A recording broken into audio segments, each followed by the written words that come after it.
Hello, world, and welcome back to my second episode of DXO, um, where I'm focusing on processing images using DXO Photolab 5. So I'm currently working on a year-long project, which is going to be a 362 image because I started on January 3rd. Project, going to photo a day over that time. And because I'll be processing photos daily, I thought to myself, why not do some videos to go along with it to help create more resources out there in the world for DXO Photolab, which doesn't currently have a whole heap of resources available for it. So here I go. So today's image you'll see on the screen here is sort of a woodland image. And this is just in back of my house. There's a wee reserve. And I was walking through there the other day and I saw these kind of gnarly, twisty trees. And I thought to myself, I'd like to try to take an image of that. So today was kind of an overcast day again. And I thought, I ran out between rain showers and grabbed a few images of it. So this was the framing that I liked the most in the end. I'm rather new to woodland shots, so it may not be the single best woodland shot that's ever existed, but I'm pretty pleased with it in the end. So let's go ahead and process this. You'll notice, of course, straight away that it's really dark. I've done that on purpose to try to bring that essentially I tried to minimize the sky, and I'll probably crop that out, but just around where the sky is poking through, I didn't want it to be burning through the leaves too much, and I knew that my Nikon D750 would handle quite a bit of bringing it up. This one, if you look over here, you can see the data on it was ISO 800, which I needed to do in order to get a 1/80th of a second. Essentially, it was quite windy out there, so I wanted to try to sort of freeze the leaves and have things be reasonably sharp. So I think I've hit a decent balance on this. I think my camera will handle it okay. So let's go ahead and process this. So I've just come here to basically my exposure tab. At the top, and I'll go ahead and turn this one on. I know I'm going to want to lift it, and I'm just going to try, first of all, there's some little possibilities in here. I'm just going to do a center weighted average and see what that does for me. And actually that looks really nice. It's just on +6.6. I think ultimately it'll want to be a little bit brighter than this, but we'll just kind of take our time and bring it up. So I'm going to just also see what smart lighting will add to this situation. Okay, and I find it's just the slight level of smart lighting, but I do find that a little bit strong. So I'm going to just try to bring that down a bit. Maybe include a bit of it, but not heaps. 7. How do I feel about 7? Yeah, it's lifting it, but not too much. Nice. Okay, we'll go ahead with that. I'm going to leave selective tone for now. Clear view, see, it does sort of darken those blacks, but actually I think I'm going to leave that. I'm going to leave that be. Contrast I'll put on, and that's going to again automatically add a certain amount of micro contrast, which you could probably see it almost looked like it got sharper when I did that. So let's see. I'll just turn that off, turn that on. So that's nice. It gives a nice, decent bit of definition through there, I think. Now, just thinking,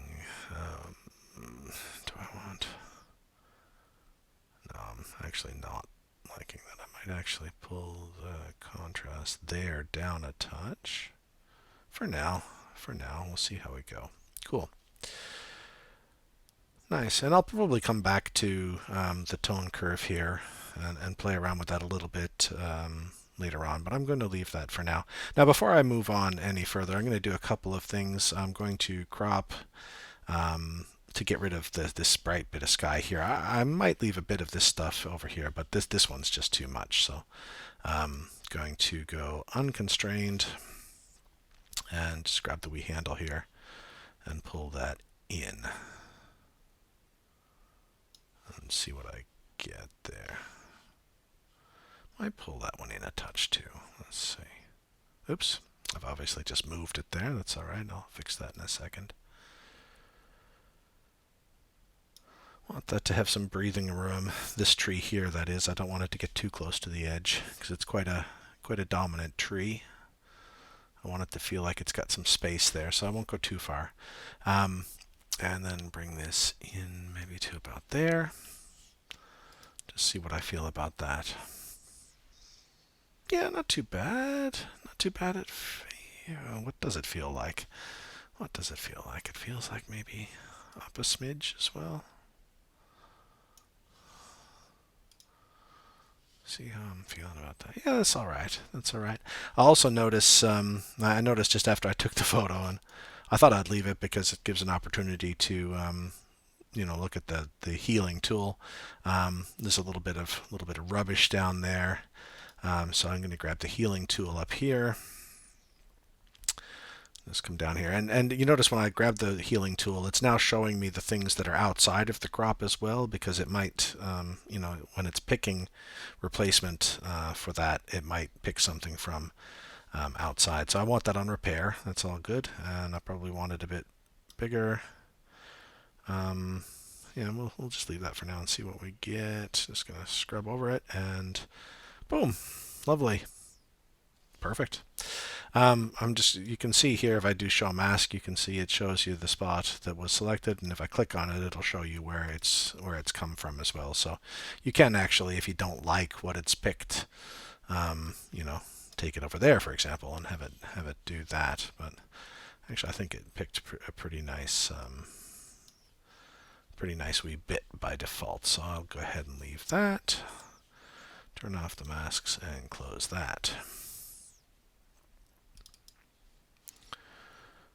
Nice. I'm going to just maybe just pop that down to 20 for a second. I just want to get yeah, I think that's going okay. Nice. Okay, so what's next, do I reckon? Pop over here. White balance, good question. It was indeed a cloudy day, and plus I was in the shade. But that's probably feeling a touch. I mean, yeah, no, yeah. I'm going to back it off a little bit because there was some, especially at the time that I took, you can see one of the things I liked is I was getting a little bit of sunshine coming behind, which was kind of giving a nice separation there. So I think that it's not certainly going to be quite there. Yeah, I think I like that. I think I like that. Probably don't need too much here. Just curious if I... Oh, yeah, hello. No, we'll just leave that where it is. Always worth a try with some of these things, but yeah. Now, I did yesterday, and I will again today, before I touch any other coloring. I'm just going to take that to landscape and see what that does to those greens, because I find that I tend to, yeah, actually. And I think, honestly, I think that's a bit more accurate to the way the greens actually were when I was up there. So, nice. Nice. Okay. And, yeah, I think that's probably about it for that. That's all good. So that's got things such as the... noise reduction, etc. Just one moment.